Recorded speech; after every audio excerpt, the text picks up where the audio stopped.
Անահիտ, հեղինակ Ղազարոս Աղայան։ Մի ժամանակ Աղվանից աշխարհի թագավորանիստ քաղաքը Պարտավն էր, որ այժմ ավերակ է և ասվում է Բարդա։ Դա գտնվում էր այժմյան Գանձակի և Շուշվա մեջտեղը, Թարթար գետի վրա։ Այդտեղ էր Վաչե թագավորի հոյակապ ապարանքը, իր ընդարձակ ծառաստանով, որ երկարումեկ ձգված էր Թարթարի ափովը։ Այդ հինօրյա արհեստական անտառը բնականից գերազանցում էր իր հսկայական չինարներով ու բարդիներով, որոնց բարձրության ստվերի տակ ծածկվում էին քաղաքի նույնիսկ ամենաբարձր աշտարակները։ Նրա 4 կողմով քաշված ամուր պարիսպը վանդակի պաշտոն չէր կատարում բնավ, այն թեթևաշարժ և արագավազ այծյամների ու եղջերուների համար, որոնք այնտեղ խմբերով զբոսնելու և խաղալու ազատ ասպարեզ ունեին։ Մեկ անգամ Վաչե թագավորի միամոր որդին Վաչագանը, որ մի նորահաս երիտասարդ էր, պալատի պատշգամբի վրա կրթնած նայում էր իրանց այդ ծառաստանին։ Եղանակը գարնանային էր և առավոտյան արևաբացին։ Աշխարհի բոլոր երգեցիկ թռչունները կարծես խոսք մեկ արած հավաքվել էին այդ ծառերի վրա, որ մի ընդհանուր նվագահանդես սարքեն և իրար հետ մրցեն։ Մինն իր սրինգն էր փչում, մյուսն իր փողը, բայց հաղթանակը խոսողն էր տանում։ Սոխակն էր այդ խոսողը, Բյուլբյուլն Աղվանից, սիրահար սրտերի միակ մխիթարիչը։ Նա, որ սկսում էր նվագել իր բյուրաղի քնարը,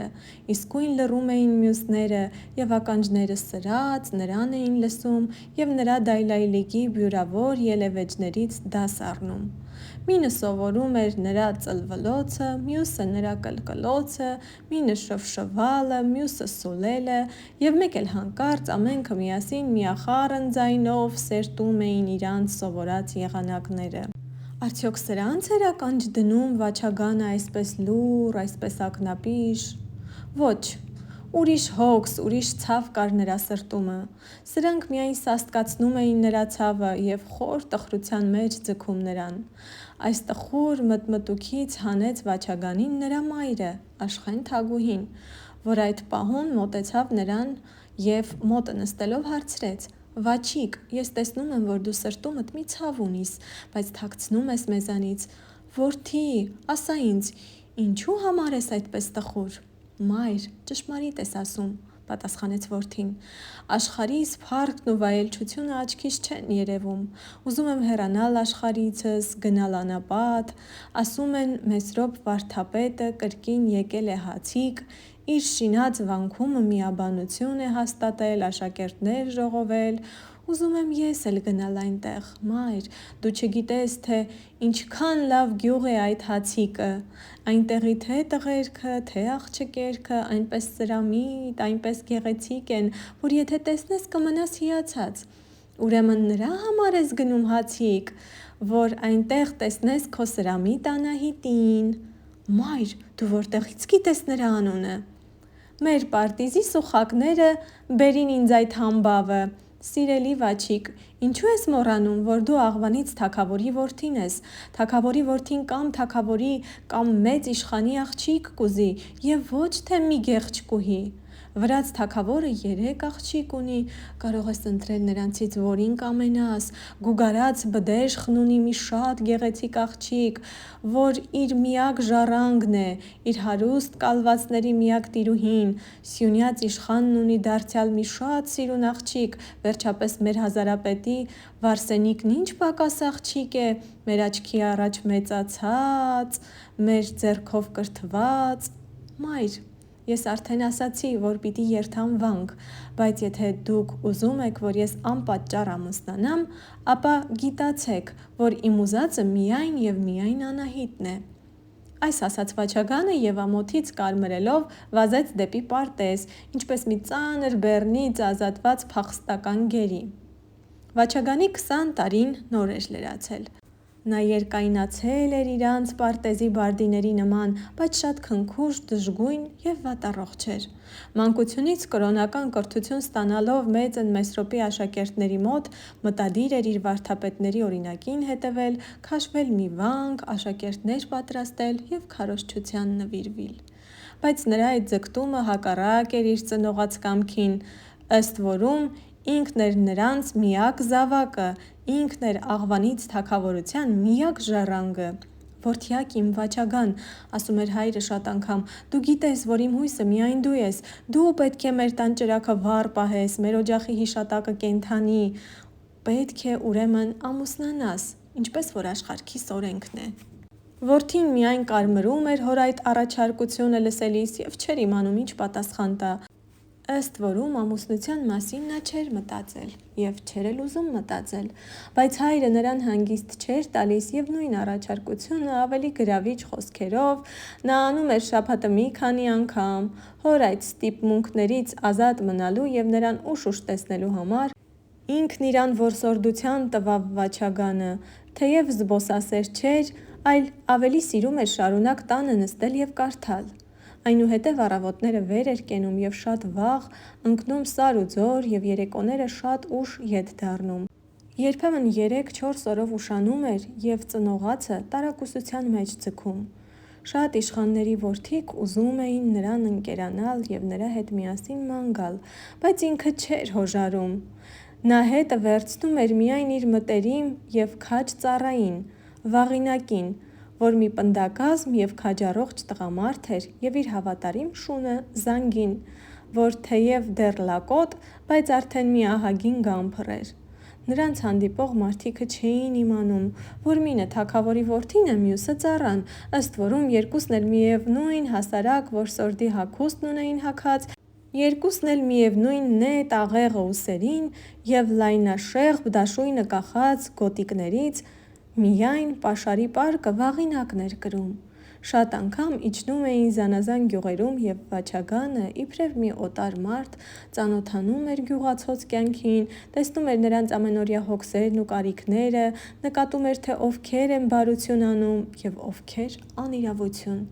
Հանկարծ շատ կաշառակեր դատավորներ հեռացվում էին իրանց պաշտոնից և նրանց տեղ լավերն էին նշանակվում, շատ գողեր բռնվում ու պատժվում էին, շատ նեղության մեջ ընկած տներ ու համայնքներ օգնություն էին ստանում թագավորից՝ առանց իմաց տալու նրան իրանց նեղությունը։ Այսպես մի աներևույթ զորություն ամեն տեղ ամեն բան տեսնում էր և հոգացողություն անում։ Այս տեսնելով ժողովուրդն սկսեց հավատալ, որ Վաչե թագավորը Աստծո պես իմանում է, թե ում ինչ է պետք և ով է պատժի կամ վարձատրության արժանի մի բան արել, էլ ոչ մի տեղ ոչ գողություն էր լինում, ոչ մի ուրիշ անարդարություն, բայց ոչ ոք չէր իմանում, որ այդ լավ փոփոխության միակ պատճառը թագավորի որդին էր։ Վաչագանի այս տեսակ թափառական ճանապարհորդությունը իր համար էլ ունեցավ լավ հետևանք։ Նա ավելի զվարթացավ և առօգյացավ, նա սկսեց ավելի ուժեղանալ և ճարպիկանալ, քան թե առաջ էր։ Մոտիկից տեսնելով ժողովրդի հոգսերը նա զգաց, թե ինչքան բարիք կարող է անել մի թագավոր իր երկրի համար և սկսեց փոքր առ փոքր ճգնվելու միտքը թողնել։ Նրա սրտի սերն արդեն վառվելու հատկություն էր ստացել, հարկավոր էր միայն մի առիթ, մի շփում, որ ցոլային նրա լուսափայլ ճառագայթները։ Այդ առիթը շուտով վրա հասավ։ Մեկ օր իրանց սովորական որսորդության ժամանակ Վաչագանն ու Վաղինակը հասան մի գյուղ և նստեցին նրա աղբյուրի մոտ, որ հանգստանան։ Շատ դադրած ու քրտնած էին։ Գյուղի աղջիկերքը եկել էին աղբյուրից ջուր տանելու և հերթով լցնում էին կուժերն ու փարչերը։ Վաչագանը սաստիկ ծարավել էր։ Նա ջուր ուզեց, և աղջիկներից մինը լցրեց փարչը և ուզեց Վաչագանին տալ, բայց մի ուրիշ աղջիկ նրա ձեռքից խլեց փարչը և դար տնկեց։ Ինքը նորից լցրեց, բայց էլի դար տնկեց։ Վաչագանի թուքը ցամաքել էր և անհամբեր սպասում էր, թե երբ պետք է արդյոք իրան ջուր հասցնեն, բայց մեր անծանոթ աղջկա հոգսը չէր այդ։ Նա կարծես խաղ էր անում, լցնում դարտնկում էր, այդ կրկնեց 4-5 անգամ, միայն 6-րդ անգամին տարավ, իրան անծանոթ որսորդին տվավ։ Վաչագանը երբ որ խմեց և փարչը տվավ Վաղինակին, ինքն սկսեց խոսեցնել աղջկանը և հարցրեց, թե ինչու նա իսկույն չբերավ ջուրը, չլինի թե կատակ անել ուզեց կամ բարկացնել։ Աղջիկը նրան պատասխանեց. Մենք սովորություն չունենք մի օտար երիտասարդի հետ կատակ անել, մանավանդ երբ նա ջուր է ուզում, բայց ահա ինչ էր իմ միտքը, ես տեսա, որ դուք դադրած ու քրտնած եք,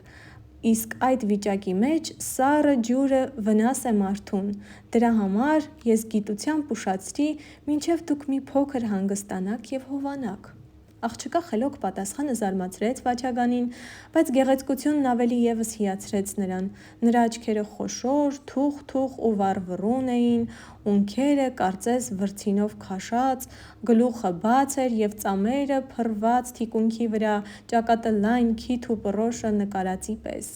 Ոչինչ զարդ ու զարդարանք չուներ, հագուստը մի կարմիր մետաքսե շապիկ էր, որ նրա վայելչակազմ հասակը ծածկում էր մինչև ոտները, և մի ասեղնագործ բաճկոնակ, որով կոճկված էր նրա բարակ մեջքն ու լայն կուրծքը։ Ոտքերը բոբիկ էին, բայց նոր լվացված կաթնաղբրի ջրով բամբակի պես սպիտակին էին տալիս։ Այսպես էր Անահիտի արտաքին կերպարանքը, բայց նրա դեմքի գծագրության, նրա աչքերի մեջ մի այնպիսի գրավիչ զորություն կար, որ իսկույն կախարդեց Վաչագանին և ապշեցրեց նրան։ «Անունդ ի՞նչ է», հարցրեց Վաչագանը։ «Անահիտ», պատասխանեց աղջիկը։ «Ո՞վ է քո հայրը»։ «Իմ հայրը մեր գյուղի նախրճի առանն է»։ «Բայց ինչու ես ուզում իմանալ, թե իմ անունն ինչ է կամ ով է իմ հայրը»։ «Ոչինչ, հենց այնպես հարցնում եմ, հարցնելը հո մեղք չէ»։ «Եթե հարցնելը մեղք չէ, խնդրեմ, դու էլ ինձ ասես, թե ինքդ ով ես, որտեղացի ես»։ «Սուտ ասեմ, թե ճշմարիտ»։ «Որը քեզ արժան կհամարես»։ «Իհարկե, ես արժան կհամարեմ ճշմարիտը, իսկ ճշմարիտն այն է, որ ես հիմա չեմ կարող ուղիղն ասել, թե ես ով եմ, բայց խոսք եմ տալիս մի քանի օրից հետո հայտնել»։ «Շատ լավ։ Շնորհեցեք ինձ փարչը, և եթե էլի ջուր եք կամենում, բերեմ»։ «Ոչ, շնորհակալ ենք, դու լավ խրատ տվիր մեզ, այդ կհիշենք միշտ և քեզ չենք մոռանալ»։ Անահիտը փարչը առավ և հեռացավ։ Երբ որ մեր որսորդները ճանապարհ ընկած գնում էին դեպի տուն, Վաչագանը հարցրեց Վաղինակին. «Վաղինակ, դու մեր բադրումը տեսա՞ծ ես սրա պես գեղեցիկ աղջիկ»։ Վաղինակը պատասխանեց. «Ես չնկատեցի նրա գեղեցկությունը, իմացա միայն, որ իրանց գյուղի նախրճու աղջիկն է»։ «Չես նկատել, բայց լավ ես լսել, այդ նրանից է, որ քո ականջներն ավելի սուր են, քան թե աչքերդ, բայց քո սուր ականջները շատ սխալ են լսում»։ «Ոչ, սխալ չեն լսում, աղջիկն ինքն ասաց, որ իր հայրը իրանց գյուղի նախրճին է»։ «Շատ լավ, բայց դրանից ի՞նչ դուրս եկավ, ես կարծում եմ, որ այդ հանգամանքը նրա հրաշալի գեղեցկությունից ոչ մի մաս չպակասեցրեց և նրա արժանավորությունն ավելի ևս բարձրացրեց։ Ուրեմն դու, երբ որ թագավոր դառնաս, մի նախրճական շքանշան հնարիր և նրանով բարձրացրու քո իշխաններին»։ «Նախրճական նշանն այնքան բարձր է, Վաղինակ, որ կարելի չէ տալ ոչ մի իշխանի։ Այդ նշանը կարող են կրել միայն թագավորներն ու հայրապետները»։ «Դու չգիտե՞ս միթե, որ այն գավազանը, որ տրվում է թագավորներին և հայրապետներին, հովվական նշան է։ Հովիվն ու նախրճին ինչո՞վ են զանազանվում միմյանցից, եթե ոչ նրանով, որ հովիվը միայն այծ ու ոչխար է արածացնում, իսկ նախրճին ամեն ինչ՝ ոչխար, այծ, տավար, գոմեշ, ձի, էշ, ջորի և մինչև անգամ ուղտ, և թագավորի պաշտոնն ավելի նախրճության է նման, քան թե հովվի, ըստ որում նրա ժողովուրդը միայն ոչխարներից և այծերից չէ բաղկացած, այլ շատ տեսակ կենդանիներից։ Մի՞թե քեզ հայտնի չէ, որ Աստված ամենից շատ նախրճիներին է սիրել։ Ի՞նչ են եղել Աբրահամ, Մովսես, Դավիթ, եթե ոչ մի նախրճի։ Ո՞վ էր Աստծուն ավելի սիրելի՝ Եսավը, որ մեզ նման որսորդ էր, թե Հակոբը, որ նախրճի էր։ Իմ կարծիքով նախրճի են եղել աշխարհիս բոլոր արդար մարդիկը՝ Աբելից սկսած մինչև այս գյուղի նախրճին, որ այսքան գեղեցիկ ու խելոք աղջիկ ունի։ Քեզ հետ վիճել կարելի չէ, իշխան, քիչ էլ որ խոսեցնեմ, դու Մեսրոպ վարդապետի քարոզները կկարդաս գլխիս, թող գեղեցիկ լինի նախրճու աղջիկը, ասած է աչքի սիրածը տգեղ չի տեսնիլ։ Բայց ես կարծում եմ, որ եթե այդ աղջիկը լիներ մի երկրագործի աղջիկ, Դու չէիր ասիլ, որ Կայենը երկրագործ էր, բայց կասեիր, երկրագործ են եղել աշխարհիս բոլոր լավ մարդիկը, Ադամից սկսած մինչև այս գյուղի երկրագործը, որ մի այսքան սիրուն աղջիկ ունի։ Վաղինակ, մի րոպե թող քո սրախոսությունդ և ինձ ուղիղն ասա, Անահիտն է գեղեցիկ, թե մեր հազարապետի աղջիկ Վարսենիկը։ Ես կարծում եմ, որ իբրև իշխանուհի հազարապետի աղջիկն է գեղեցիկ, իսկ իբրև նախրչուհի այդ գեղչկուհին, մինը մյուսի տեղը չի բռնիլ։ Բայց որը կլինի ավելի խելոք, Անահիտը թե Վարսենիկը։ Ես ոչ մեկի խելքը չեմ չափել, բայց կարծում եմ, թե Վարսենիկը շատ լավ գիտե, որ մեր թարթարի ջուրը ոչ ոքի վնաս տված չէ, և այդ պատճառով, երբ որ դու նրանից ջուր ուզես, նա հարկ չի համարիլ քո Անահիտի պես նազ ու սազ անել և թուքդ ցամքած թողնել։ Վաղինակ, հրամայիր իշխան, Վաղինակ, դու ինձ չես սիրում։ Իշխան, ես հասկանում եմ քո միտքը, ես տեսա, որ այդ առասպելական Անահիտի թև թիկունքները նետերի պես ցցվեցան սրտիդ մեջ, բայց ցավում եմ, որ այդ վերքը քո մեջ պիտի անբժշկելի մնա։ Վաչագանն այլևս չխոսեց և ընկավ մի խոր մտածության, մի երևակայական աշխարհի մեջ։ Լռեց և Վաղինակը։ Միայն զանգին սովորականից դուրս ավելի ուրախ էր թռչկոտում ու խաղում, կարծես մի նոր որսի հոտ առած լիներ։ Նախընթաց դեպքից մի քանի օր անցած թագավորն ու Վաղինակը երկար խոսակցություն ունեին։ Խոսակցության առարկան Վաչագանն էր։ Վաղինակ, ասաց թագավորը, դու մի փոքր երեխա ես եղել, երբ մեր տուն ես եկել, և ես քեզ հարազատ որդու պես եմ պահել։ Այսօր դու ինքդ որդու տեր ես և կարող ես զգալ, թե ինչ է որդեսիրությունը։ Մեր Վաչագանը քեզ եղբորից չի զանազանում և միայն քեզ է հայտնում իր սրտի գաղտնիքը։ Դու պետք է իմանաս նրա միտքը և հայտնես մեզ, որ մենք մեր ձեռքից եկած հնարը գործ դնենք։ Վաղինակը պատասխանեց. Հայր թագավոր, Վաչագանն այնքան գաղտնապահ է, որ ինձ էլ չի բացանում իր սիրտը, միայն այս վերջին օրերս ես նրա մեջ մեծ փոփոխություն եմ նշմարում։ Ես կարծում եմ, որ նա սիրահարված է Անահիտ անունով մի աղջկա վրա։ Ո՞վ է այդ Անահիտը։ Դա Հացիկ գյուղի նախրչու աղջիկն է։ Նախրչու։ Այո։ Այդ նախրչու Անահիտը մի աստվածուհի պետք է լինի ուրեմն, որ կարողացել է Վաչագանին այդպես կախարդել ու կակղացնել նրա քարացած սիրտը։ Հայր թագավոր, ես միշտ փտնում եմ այդ աղջկանը, ծիծաղում եմ Վաչագանի վրա, բայց զուր է անցնում իմ աշխատությունը և կարծում եմ, որ պիտի զուր էլ անցնի։ Ըստ որում այդ աղջիկը ճշմարիտ, որ մի աստվածուհի է, նրա գեղեցկությունը մի հիացք է, իսկ խելքի մասին հրաշքներ են պատմում։ Ասում են, գյուղի ծերերը նրա խորհրդին են դիմում ամեն դժվար հանգամանքներում։ Ոչ մի երիտասարդ նրա քաջությունը չունի, ոչ մի օրիորդ նրա ձեռքի ճարտարությունը։ Նրան անվանում են անտառների թագուհի, ըստ որում իր հոր նախրից երբ որ մի ապրանք է կորչում կամ գողացվում, նա իսկույն մի կրակոտ ձի հեծած սար ու ձոր է ընկնում և որտեղից լինի գտնում բերում է։ Այս տեղեկությունները ես հավաքել եմ Վաչագանից ծածուկ և ոչինչ չեմ հայտնել, որ նա ավելի ևս չտաքանա, բայց ինչպես տեսնում եմ, նա առանց այս էլ նրանից ձեռք վերցնողը չէ։ Ես հույս ունիմ, որ ինքը եթե ձեզ չհայտնե, մայր թագուհուց չի թաքցնիլ։ Եթե այդպես է, ես կհայտնեմ մորը։ Շնորհակալ եմ, որ ինձ նախապատրաստեցիր քո տված տեղեկություններով։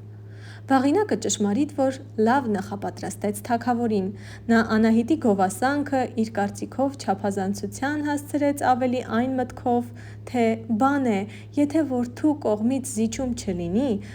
գոնե ծնողած կողմից լինի, որ Վաչագանի մուրազն անկատար չմնա։ Ահա այս խոսակցությունից հետո էր, որ մայրն իմացավ որդու տխրության գաղտնիքը։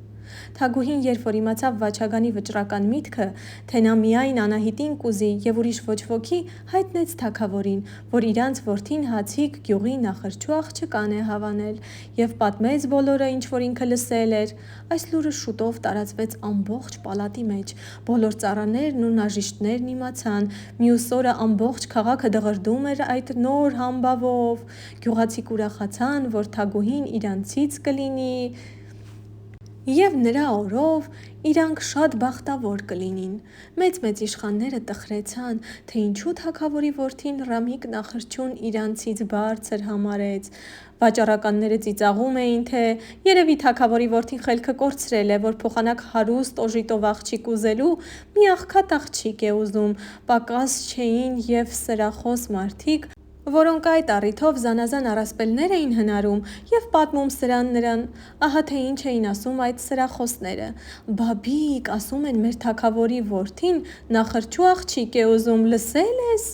Այդպես չէ, սիրելի Սադոկ, դու սխալ ես լսել, այդ նախրջին իսկապես նախրջի չէ, այլ թագավոր է, բայց որովհետև իր հպատակները բոլորն էլ անասուններ են, այդ պատճառով նրան նախրջի են ասում։ Հիմա մենք, որ հիմար լինինք, մի՞թե դրա համար պետք է մեր թագավորին տավարած անվանեին։ Մեր թագավորի խնամացուն մի շատ իմաստուն թագավոր է, նա իմանում է բոլոր անասունների լեզուն, այսպես մեկ էլ Սողոմոն իմաստունն է եղել։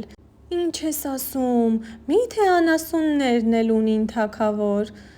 Ինչու ես զարմանում։ Հապա չես լսել, որ ասում են մորեխների թագավորը, օձերի թագավորը, մրջյունների թագավորը, մեղուների թագուհին։ Եվ մարդիկն էլ դեռ այն ժամանակ են սկսել թագավոր ունենալ, երբ իրանց խելքը անասունների խելքից բարձր չի եղել։ Ես այդ գիտեմ, բայց չեմ լսած, որ տավարներն էլ ունենան թագավոր, մեկ էլ որ ասենք օձերի թագավորը օձ է, մորեխներինը մորեխ, բայց տավարներինը մի՞թե մարդ է։ Հապա մարդ որ չլիներ, էլ ինչպես աղջիկ կունենար, էլ ում կուզեր մեր թագավորի որդին, երևի մարդ է, որ աղջիկ ունի և այն էլ գիտես ինչպիսի աղջիկ, շատ գեղեցիկ և շատ իմաստուն, ասում են այդ աղջիկը մարդու չի գնում, և դեռ հայտնի չէ, թե արդյոք մեր թագավորի որդուն կուզի թե ոչ։ Ինչ ես ասում, հապա դու ինչ ես կարծում։ Թագավորն ու թագուհին տեսան, որ չեն կարողանում Վաչագանի միտքը փոխել։ Մի երեկո խորհուրդ արին և վճռեցին, որ ընդունեն նրա ընտրությունը։ Թագավորն ինքը շատ բարի մարդ էր, և նա սրտով հակառակ չէր ամենևին որդու ընտրությանը։ Նա մինչև անգամ ուրախ էր, որ իր որդին բոլոր հպատակների վրա հավասար աչքով է նայում և մեկը մյուսից բարձր չի դասում։ Նա միայն վախենում էր, թե միգուցե դրանով գոռոզ իշխաններին գրգռե իր դեմ, բայց երբ որ իմացավ, թե գյուղացիք շատ ուրախ են այդ բանին, և Անահիտն էլ բարձր համբավ է ստացել նրանց մեջ, ինքն սկսեց համոզել թագուհուն, որ հոժարի այդ բանին։ Մյուս օրը կանչեցին Վաղինակին, հայտնեցին իրենց հոժարությունը և նրա հետ երկու պատվավոր և իշխան մարդ ևս դնելով, մեծամեծ ընծաներով ուղարկեցին հացիկ, հանձնախոսության։ Երբ որ դրանք հասան նախրջի Առանի տունը, Առանը նրանց սիրով ընդունեց և շնորհավորեց նրանց գալը։ Անահիտը տանը չէր, հյուրերը նստեցին սրահումը մի նոր գորգի վրա, որ Առանը փռեց իսկույն և ինքն էլ նստեց նրանց կշտին։ Խոսակցության նյութը ամենից առաջ դարձավ նոր գորգը, որ իր գեղեցիկ նախշերով, գույների պայծառությունով ու գործվածքի նրբությունով գրավեց հյուրերի ուշադրությունը։ Այս ինչ հրաշալի գորգ է, ասաց Վաղինակը, տանտիկինդ կլինի գործած անշուշտ։ Ոչ, ես կին չունեմ։ Ահա 5 տարի է, որ կինս վախճանվել է։ Այդ գորգը մեր Անահիտի գործածն է, բայց ինքը չի հավանում, ասում է իմ ուզածից պես դուրս չեկավ։ Մեկ նորը հինել է, ահա, այն ծածկված ոստայնն է, հույս ունի, որ այն պիտի իր ուզածի պես դուրս բերե։ Մեր թագավորի պալատումն էլ չկա մի այսպիսի զարդ, ասաց իշխաններից մինը, հետո դառնալով Առանին ավելացրեց. շատ ուրախ ենք, որ քո աղջիկն այսքան շնորհալի է։ Քո Անահիտի համբավը մինչև թագավորի ականջն է հասել, և ահա մեզ ուղարկել է քեզ մոտ խնամախոսության։ Թագավորը կամենում է, որ քո Անահիտը տաս իր մինուճար որդուն, Վաչագանին, որ իր թագաժառանգն է։ Իշխանը այս առաջարկությունն անելով սպասում էր, թե Առանը կամ չի հավատալ, կամ թե սաստիկ ուրախանալուցը վեր կթռչի տեղիցը, բայց Առանը ոչ այս արավ, ոչ այն, այլ գլուխը քաշ գցեց ու սկսեց ցուցամատը գորգի նախշերով սահեցնել։ Նրան այդ մտածությունից դուրս հանեց Վաղինակը, ասելով. «Ինչու տխրեցիր, Առան եղբայր, մենք քեզ ուրախություն ենք բերել և ոչ տխրություն, մենք քո աղջիկը բռնի տանելու չենք, այդ կախված է քո միակ կամքից, եթե կուզես կտաս, չես ուզիլ չես տա, Մեզ հարկավոր է միայն, որ դու ուղիղն ասես, թե դու ինչպես կկամենաս տալ, թե չտալ։ Իմ պատվական հյուրեր, պատասխանեց Առանը, ես շատ շնորհակալ եմ, որ տեր թագավորը իր ճոխ պալատի համար իր ծառայի աղքատիկ խրճիթից մի զարդ է ուզում տանել։ Գուցե այդպիսի մի զարդ, ինչպես ասացիք գորգի համար, չկա նրա պալատի մեջ։ Բայց ճշմարիտն ասում եմ ձեզ, իմ ձեռին չէ տալն ու չտալը, ահա կգա ինքը, իրան կհարցնեք, եթե կհոժարի, ես ոչինչ չունիմ ասելու։ Հենց այդ խոսակցության ժամանակ եկավ Անահիտը, որ իրանց այգումն էր եղել, ձեռին մի զամբյուղ խաղողով, դեղցով և տանձ ու խնձորով լիքը։ Գլուխ տվավ հյուրերին, որոնց մասին իրան իմաց էին տվել, որ քաղաքից եկած իշխաններ են, և զամբյուղը ներս տանելով, միջի եղածը դարսեց մի նոր կլեկած մեծ սինու մեջ և բերավ դրավ հյուրերի առջև։ Ինքը գնաց իր ոստայնի մոտ, վեր առավ նրա երեսիցը սավանը և սկսեց շարունակել իր կիսատ թողած գործը։ Իշխաններն սկսեցին նայել, որ տեսնեն ինչպես է գործում Անահիտը, և մնացին ապշած նրա արագաշարժ մատների ճարպիկության վրա։ Անահիտ, ինչու ես մենակ գործում, հարցրեց Վաղինակը, ես լսել եմ, որ դու աղջիկ աշակերտներ ունիս։ Այո, ունիմ, մի 20 հոգի, պատասխանեց Անահիտը, բայց որովհետև հիմա այգեկութ է, արձակել եմ, այստեղ էլ լինին, չեմ բանեցնիլ սրա վրա, այս մեկ հատը ես մենակ պետք է գործեմ։ Լսել եմ, որ դու քո աշակերտներին կարդալել ես սովորեցնում։ Այո, սովորեցնում եմ, հիմա մեզանում ամեն մարդ պարտական է կարդալ գիտենալ, վերջին օրերս էլ եկավ ծերունի Մեսրոպը և սաստիկ պատվեր տվավ, որ ամեն մարդ կարդալ սովորե, որ ամեն մարդ ինքը կարդա ավետարանը և հասկանա։ Հիմա մեր հովիվներն էլ գիտեն կարդալ և միմյանց սովորեցնում են իրենց հոտն արածեցնելիս, այժմ եթե մեր անտառները պտտես, բոլոր հաստ ծառերի կեղևները գրոտած կտեսնես։ Անցյալ օրը ես մի ծառի վրա 10 տուն սաղմոս կարդացի։ Մեր բերդերի պարիսպները, ժայռերի ճակատները ածխագրերով լցրել են, մեկը ավետարանից մի տուն է գրում, կամ այնքան է գրում, ինչքան անգիր գիտե, հետո մյուսներն են շարունակում, ահա այսպես սար ու ձոր լցվել է գրերով։ Մեր մեջ ուսումն այդչափ տարածված չէ, ըստ որում մերոնք ծույլ են, բայց ես հույս ունիմ, որ երբ քեզ տանենք մեր քաղաքը, դու մեր ծույլերին Արիա ջան կշինես։ Մի րոպե թող քո գործը, Անահիտ, և եկ այստեղ, քեզ բան ունինք ասելու։ Տես, ահա, քեզ համար ինչեր է ուղարկել մեր թագավորը։ Վաղինակն այս ասելով բաց արավ մի կապոց և նրա միջից հանեց ոսկի զարդարանքներ ու մետաքսե հագուստներ։ Անահիտն այդ ամենը տեսնելով ամենևին չհափշտակվեց և չտեսի նման չզարմացավ, այլ համեստ կերպով հարցրեց. կարելի է արդյոք իմանալ, թե այդ պատիվն ինչու համար է արել ինձ թագավորը։ Մեր թագավորի որդին Վաչագանը քեզ տեսել է աղբյուրին, դու նրան ջուր ես տվել և նա քեզ շատ հավանել է, հիմա թագավորը մեզ ուղարկել է, որ քեզ նշանենք իր որդու վրա։ Ահա, այս մատանի է, այս ապարանջան է, այս մանյակ է, սրանք կոճակներ են, մի խոսքով, քեզ համար են այս ամենն էլ։ Ուրեմն իմ տեսած որսորդը թագավորի որդին է եղել։ Այո, նա շատ լավ երիտասարդ էր, բայց արդյոք գիտե մի որևիցե արհեստ։ Նա թագավորի որդի է, Անահիտ, նրան ինչ արհեստ է հարկավոր, ողջ աշխարհի տերը նա է, ամենքն էլ նրա ծառաներն են։ Գիտեմ, որ այդպես է, բայց ով գիտե, աշխարհ է։ Այսօրվան ծառաների տերը վաղը կարող է ինքը լինել ծառա, թեև նա թագավոր էլ լինի եղած։ Արհեստը մի այնպիսի բան է, որ ամենայն մարդ պիտի գիտենա, թե ծառա լինի, թե տեր, թե թագավոր և թե իշխան։ Այսպես որ ասաց Անահիտը, իշխանները մնացին իրար երեսի մտիկ տալիս, նայեցին Առանին, տեսան, որ նա շատ հավան է աղջկա ասածին, հետո դարձան Անահիտին և կրկին հարցրին. Ուրեմն դու թագավորի որդուն չպիտի ուզես միայն նրա համար, որ նա արհեստ չգիտե։ Այո, և այս ամենը, ինչ որ բերել եք, ետ կտանեք, և կասեք, որ ես իրան շատ հավանում եմ, միայն թող ներե ինձ, որ ես ուխտ եմ դրել արհեստ չգիտցող մարդու չգնալ։ Եթե կամենում է, որ ես իր ամուսինը լինիմ, թող նախ և առաջ մի արհեստ սովորի։ Իշխանները տեսան, որ Անահիտը հաստատ է իր ասածին, էլ չստիպեցին։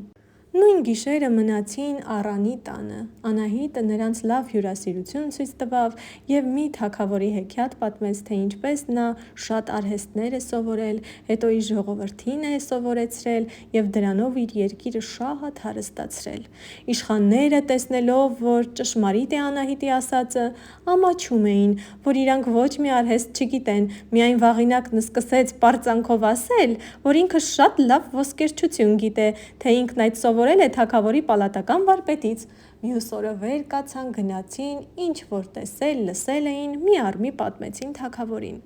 Թագավորն ու թագուհին, երբ լսեցին Անահիտի վճիռը, շատ ուրախացան, կարծելով, թե Վաչագանը չի ընդունիլ նրա առաջարկությունը և ձեռք կվերցնե նրանից։ Բայց երբ կանչեցին իրան և հայտնեցին, նա ասաց. «Շատ ուղիղ է ասել Անահիտը, ամենայն մարդ պետք է մի արհեստ գիտենա, թագավորն էլ մարդ է, նա էլ պետք է գիտենա մի արհեստ։ Ուրեմն դու հոժա՞ր ես մի արհեստ սովորելու», հարցրեց մայրը։ Այո, բայց ուղիղն ասա, ինչու համար ես ուզում սովորել, արհեստի կարևորությունն զգալով, թե Անահիտին արժանանալու համար։ Երկուսն էլ։ Ինչու թաքցնեմ, պատասխանեց Վաչագանը և հեռացավ իսկույն, որ երեսի կարմրիլը ծածկե իր ծնողներից։ Թագավորը տեսավ, որ որդին հոժար է մի արհեստ սովորելու, խորհրդի կանչեց իշխաններից մի քանիսին, և նրանք միաձայն վճռեցին, թե նրան վայելուչ արհեստը լավ դիպակ գործելն է, որ չկա իրանց երկրի մեջ և հեռավոր երկրներից են բերել տալիս շատ թանկ գնով։ Մարդիկ ուղարկեցին և խորին Պարսկաստանից մեկ հմուտ վարպետ բերել տվին Վաչագանի համար։ Մի տարվա մեջ Վաչագանն այնպես սովորեց դիպակ գործելը, որ իր ձեռքով նուրբ ոսկեթելից մի բաճկոնացու գործեց Անահիտի համար և Վաղինակի ձեռքով ուղարկեց նրան ընծա։ Անահիտը, տեսնելով այդ ընծան, ասաց. «Հիմա ոչինչ չունիմ ասելու, երբ կանճարանա, ջուլհակ կդառնա։ Հայտնեցեք թագավորի որդուն իմ հոժարությունը և իմ կողմից էլ իմ նոր գործած գորգը տարեք նրան ընծա»։ Վաղինակը վեր առավ գորգը և ձին հեծնելով շտապեց դեպի Բարդա, որ մի րոպե առաջ ավետե Վաչագանին Անահիտի հոժարությունը։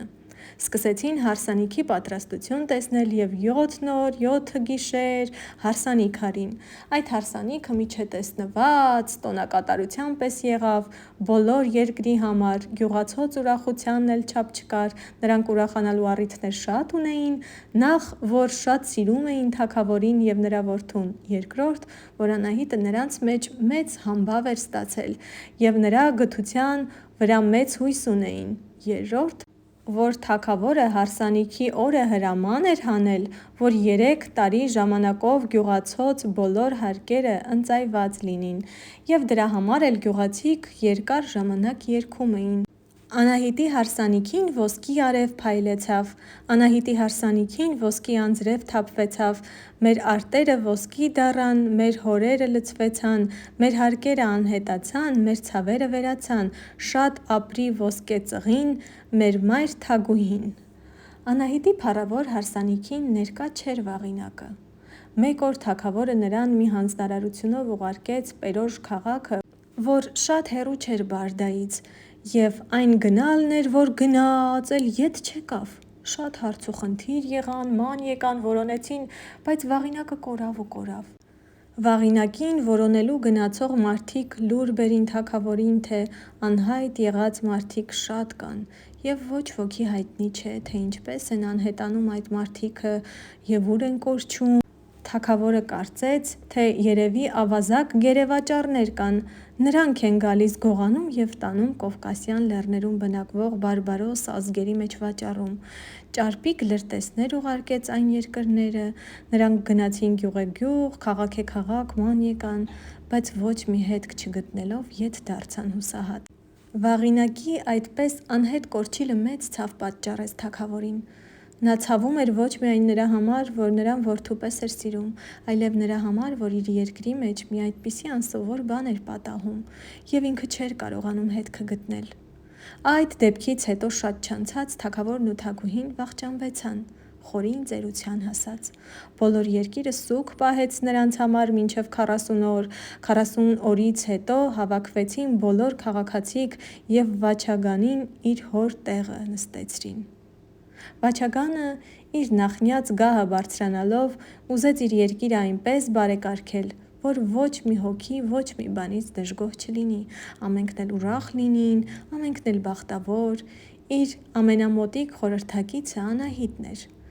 Առաջ նրա հետ էր խորհրդակցում միշտ և հետո ժողովրդից խելացի մարդկանց հրավիրում խորհրդի և նրանց հայտնում իր միտքը, բայց Անահիտը այսքանը բավական չհամարեց և մեկ օր նրա հետ սկսեց այսպես խոսիլ. «Տեր իմ թագավոր, ես տեսնում եմ, որ դու քո երկրիդ մասին մանրամասն և ստույգ տեղեկություններ չունիս։ Քո հրավիրած մարդիկը ամեն բան ուղիղը չեն ասում, նրանք քեզ միամտածնելու և ուրախացնելու համար ասում են ամեն բան լավ է և կարգին։ Ամենքն էլ գոհ են իրանց վիճակից, ով գիտե ինչեր են լինում այս րոպեիս քո երկրիդ մեջ, որոնց մասին այդ մարդիկը ոչ մի տեղեկություն չեն տալիս քեզ։ Դու ժամանակ առ ժամանակ պետք է զանազան հագուստով և կերպարանքով ման գաս երկրիդ մեջ, երբեմն աղքատի ձևով մուրացկանություն պետք է անես, երբեմն մշակի հագուստով պիտի երթաս նրանց հետ մշակություն անես, երբեմն վաճառականություն, մի խոսքով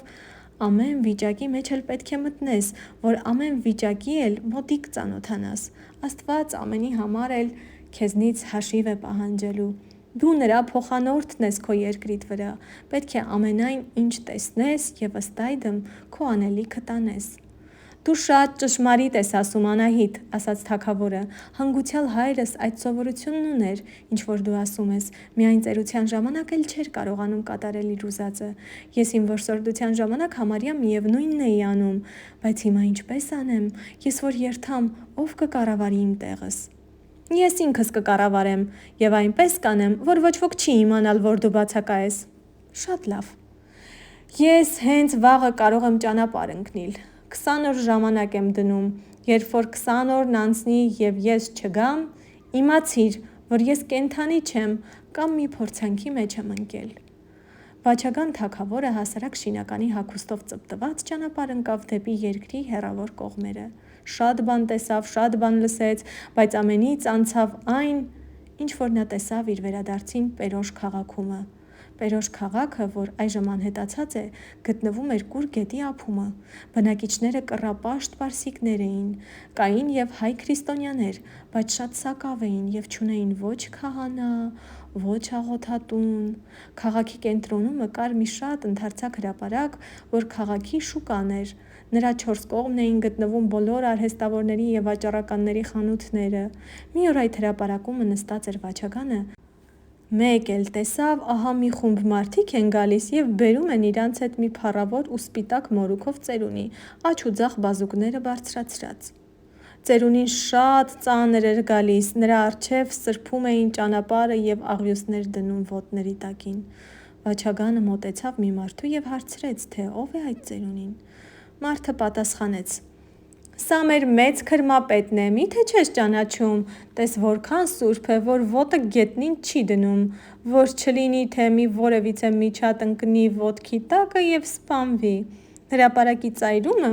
մի կապերտ փռեցին և քրմապետը չոքեց նրա վրա, որ հանգստանա։ Վաչագանը գնաց, նրա դիմացը կանգնեց, որ տեսնի ինչ է խոսում այդ մարդը կամ ինչ է անում։ Քրմապետը շատ սրատես էր։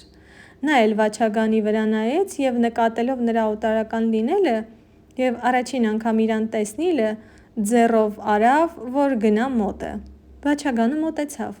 «Դու ով ես, ինչ գործի ես», հարցրեց քրմապետը։ «Ես մի օտար բանվոր եմ», պատասխանեց Վաչագանը։ «Եկել եմ այս քաղաքը մշակության»։ «Շատ լավ, կգաս ինձ մոտ, ես քեզ գործ կտամ և լավ կվարձատրեմ»։ Վաչագանը գլուխ տալով հոժարություն ցույց տվավ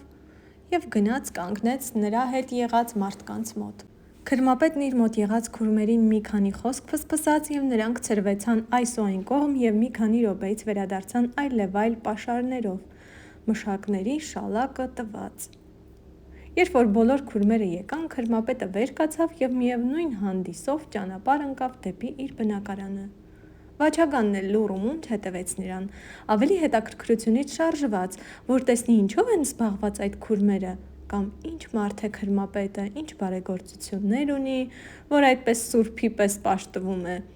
Այսպես գնացին մինչև քաղաքի ծայրը։ Այդտեղ քրմապետը օրնելով ճանապարհ ձգող ջերմեռանդ կռապաշտներին ետ դարձրեց, մնացին միայն քուրմերը և բեռնակիր մշակներն ու Վաչագանը: Դրանք շարունակեցին իրենց ճանապարհը և հեռանալով քաղաքից մոտ 2 վերստ, հասան մի պարսպապատ շենքի և կանգ առան նրա երկաթի դռան մոտ: Քրմապետն իր գրպանից հանեց մի ահագին բանալի, բաց արավ դուռը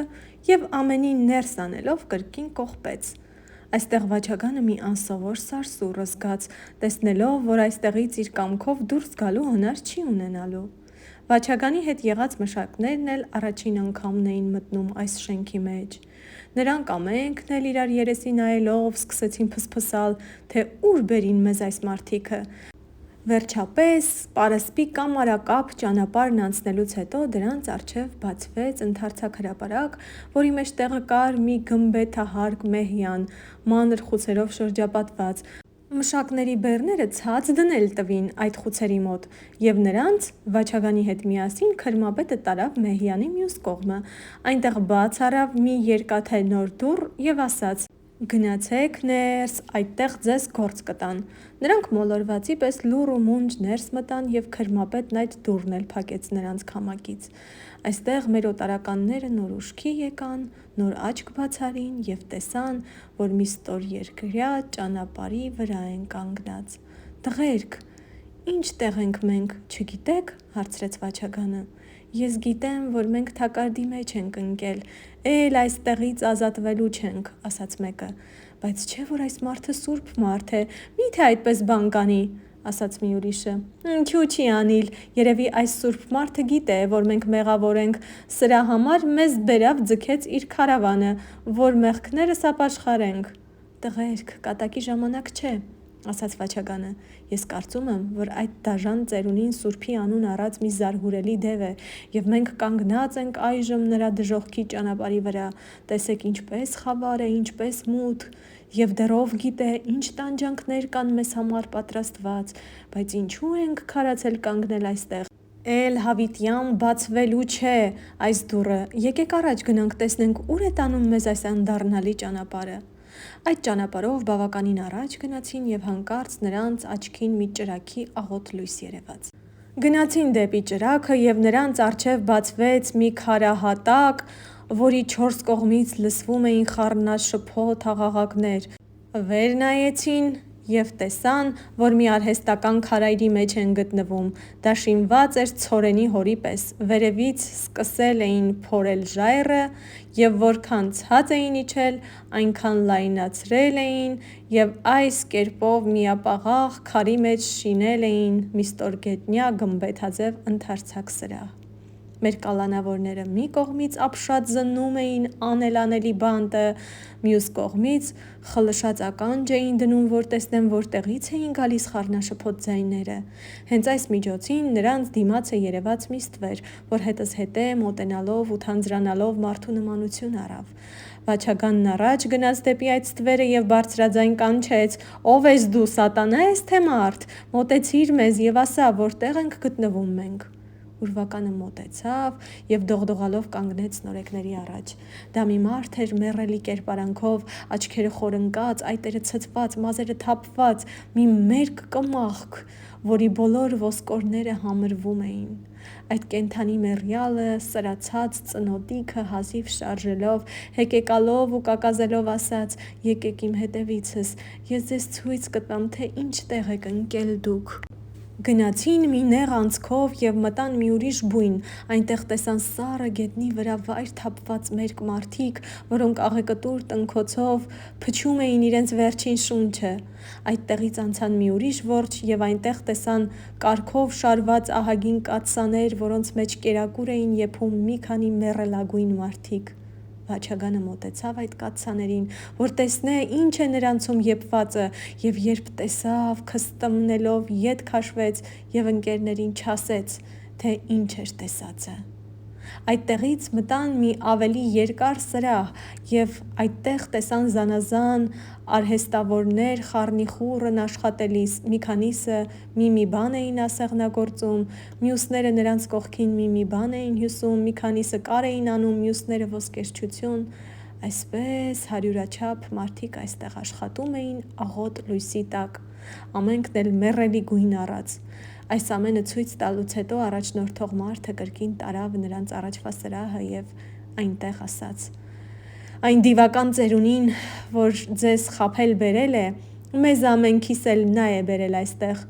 թե քանի ժամանակ է, որ ես այստեղ եմ, ինձ հայտնի չէ, որովհետև այստեղ օր ու գիշեր չկա, այլ կա միայն մի անվերջ խավար։ Այսքանը միայն գիտեմ, որ ինձնից առաջ ևս ինձ հետ եկող մարդիկ կոտորվել են ամենքն էլ։ Այստեղ բերում են երկու տեսակ մարդիկ՝ արհեստավոր և անարհեստ։ Արհեստավորներին աշխատեցնում են մինչև իրանց մահը, իսկ արհեստ չգիտցողներին տանում են սպանդանոց, որ ես ձեզ ցույց տվի, և այնտեղից բերում են այն խոհանոցը, որ դուք տեսաք։ Ահա մի այսպիսի զարհուրելի տեղ է այստեղը։ Ծերունի դևը մենակ չէ, նա ունի հարյուրավոր գործակիցներ, որոնք ամենքն էլ քուրմեր են։ Այս դժոխքի վրա է նրանց բնակարանը»։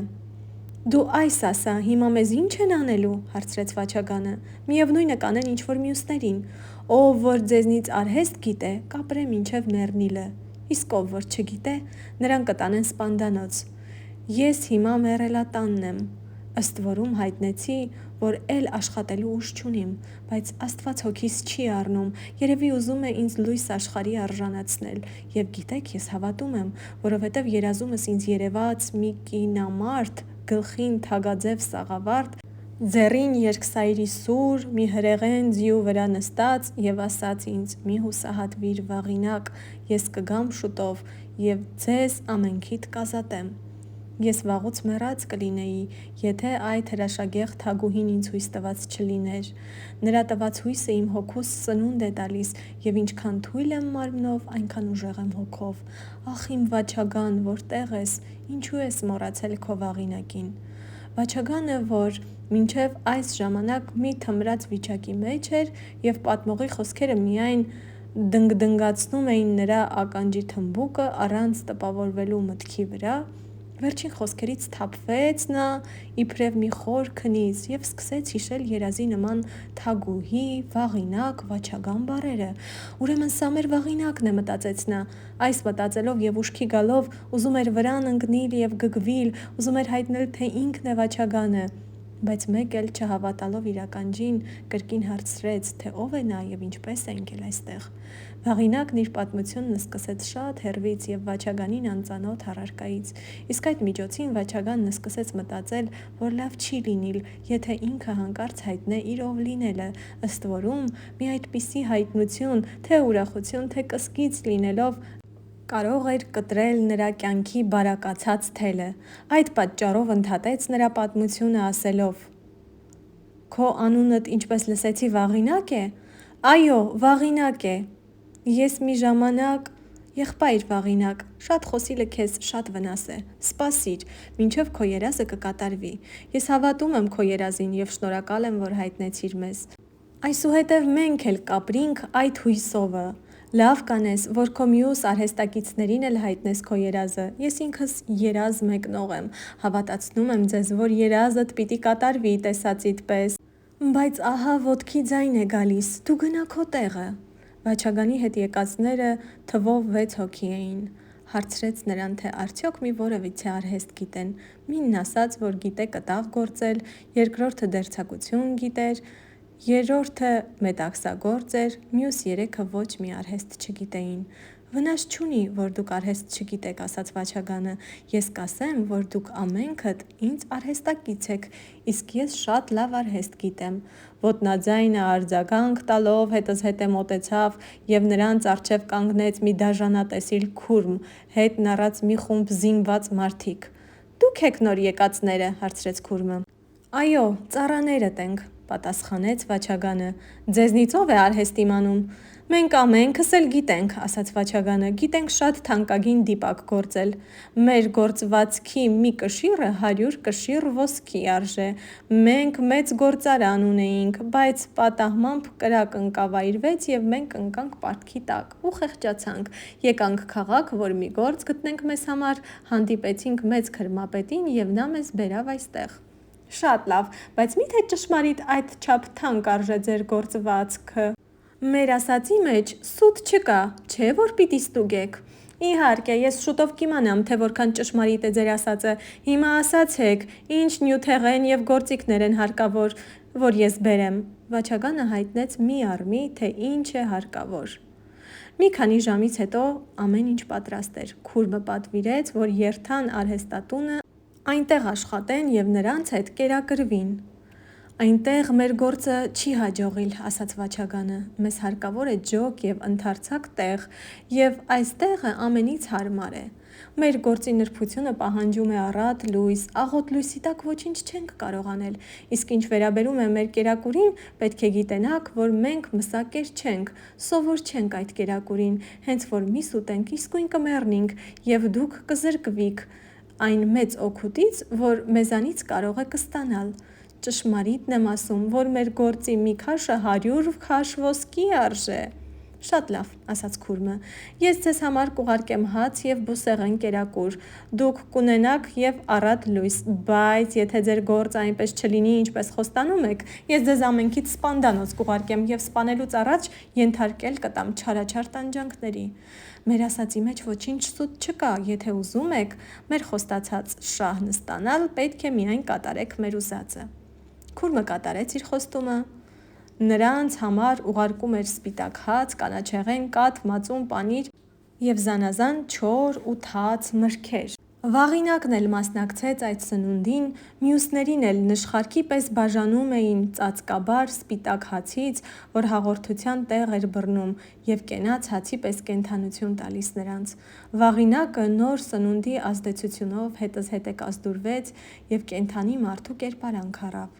Վաչագանն սկսեց իր գործը, և իր ընկերներն էլ իրան օգնական դարձան։ Կարճ միջոցում պատրաստեց մի կտոր շատ պատվական դիպակ այնպիսի նախշերով, որոնց եթե ուշադրությամբ զննեին և իմանային նրանց խորհուրդը, նույն դժոխքի պատմությունը պիտի կարդային նրանց մեջ։ Քուրմը եկավ, տեսավ պատրաստած դիպակը և մնաց հիացած։ Վաչագանը, ծալելով իր գործքը ինչպես պետք էր և հանձնելով Քուրմին, ասաց. «Ես առաջ ասացի, որ մեր գործվածքի մի կշիռը 100 կշիռ ոսկի արժե,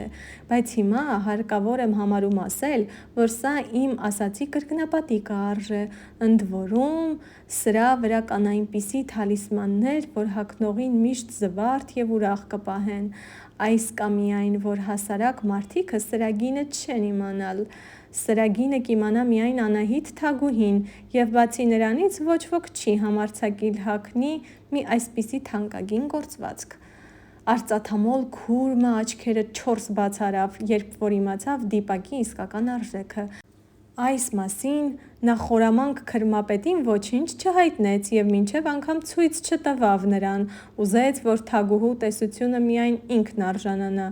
և նրանից առած ավելի ոսկիքը ինքը վայելի։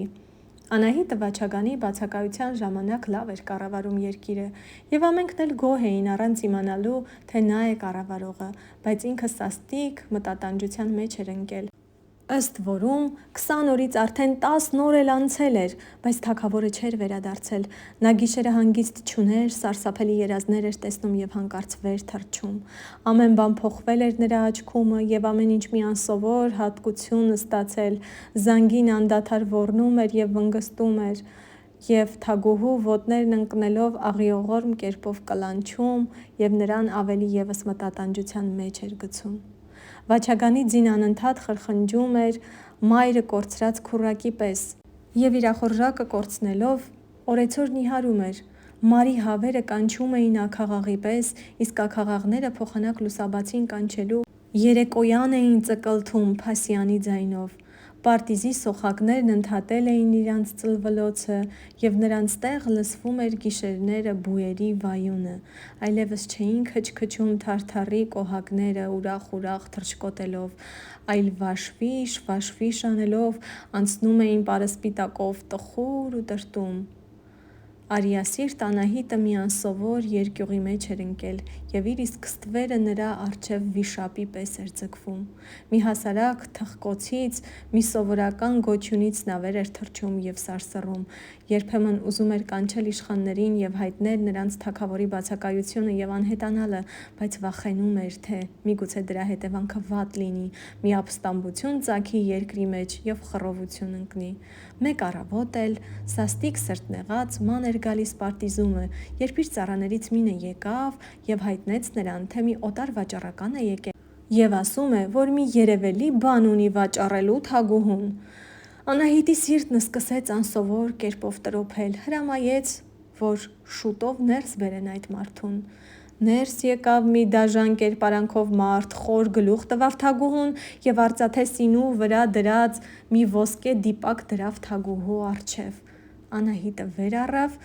քննեց դիպակը և ուշ չդարձնելով նախշերի վրա հարցրեց գինը: Իր կշիռովը 300 կշիռ ոսկի կարժե, ողորմած թագուհի: Ուզում եմ ասել, որ ինձ վրա այդքան է նստել միայն գործքն ու նյութը, իսկ աշխատանքն էլ թողնում եմ քո ողորմության կամքին: Մի՞թե այդքան թանկ կարժե: Ողջ լինի թագուհին, դրա մեջ կա մի այնպիսի զորություն, որ անգնահատելի է: Դրա վրա եղած նկարները հասարակ նախշեր չեն, այլ թալիսմաններ են, իսկ այդ թալիսմանները այն զորությունն ունին, որ դրա հագնողին միշտ զվարթ, միշտ ուրախ կպահեն: Դրա հագնողը կյանքի մեջ տխրություն չի տեսնիլ: Մի՞թե այդպես, ասաց Անահիտը և սկսեց բաց անել դիպակը և ուշի ուշով զննել նրա նկարները, որոնք ոչ թե թալիսմաններ, այլ ծաղկագրեր էին: Անահիտը լուռ ու մունջ կարդաց նրանց մեջ հետևյալ խոսքերը. «Իմ աննման Անահիտ, ես ընկել եմ մի սոսկալի դժոխքի մեջ: Այս դիպակ բերողը նույն դժոխքի վերակացուներից մեկն է: Ինձ մոտ է և Վաղինակը: Դժոխքը գտնվում է Պերոժ քաղաքից դեպի արևելք, մի պարսպապատ մեհյանի հատակում: Եթե շուտ օգնության չհասնես, մենք կորած ենք հավիտյան: Վաչագան»: Անահիտը մեկ անգամ կարդալով չբավականացավ, երկրորդ և երրորդ անգամ էլ կարդաց, ըստ որում իր աչքերին չէր հավատում: Կարդաց և չորրորդ անգամ, միայն այս անգամ ոչ թե կարդում էր իսկապես, այլ մտածում էր, թե ինչ անելու է: Աչքը ձգած գրերին, երկար մտածելուց հետո դարձավ դեպի վաճառականի հագուստի մեջ ծպտված քուրմը և ուրախ դեմքով ասաց. «Դու ճշմարիտ ես ասում, քու դիպակիդ նկարները ուրախացնելու զորություն ունին: Ես այսօր շատ տխուր էի, բայց այս րոպեիս մի անպատմելի ուրախություն եմ զգում: Իմ կարծիքով այս դիպակը անգնահատելի է: Եթե սրա համար իմ թագավորության կեսը պահանջեիր, ես խնայելու չէի: Բայց գիտես ինչ կա: Իմ կարծիքով ոչ մի գործ կարող չէ իր գործողից ավելի զորավոր լինել: Այդպե՞ս է, թե ոչ»: Թագուհին ողջ լինի, քո կարծիքը շատ ճշմարիտ է: Արարածը կարող չէ հավասարվիլ արարողին: Եթե դու էլ գիտես, որ այդպես է, պետք է բերես ինձ մոտ սրա գործողին,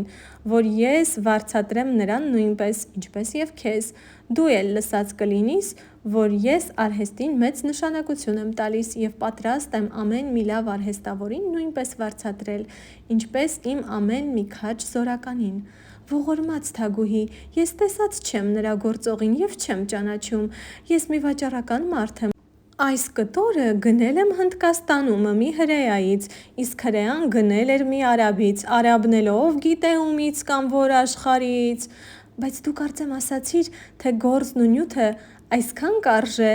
և չասացիր, թե ես այսքանով եմ գնել, դրանից երևաց, որ դու ինքդ ես գործ էլ տվել: Ողորմած թագուհի, ինձ այդպես էին ասել Հնդկաստանում, ես էլ… Սպասիր, որտե՞ղ է քո Հնդկաստանը: Այստեղից մինչև Պերոժ կլինի՞: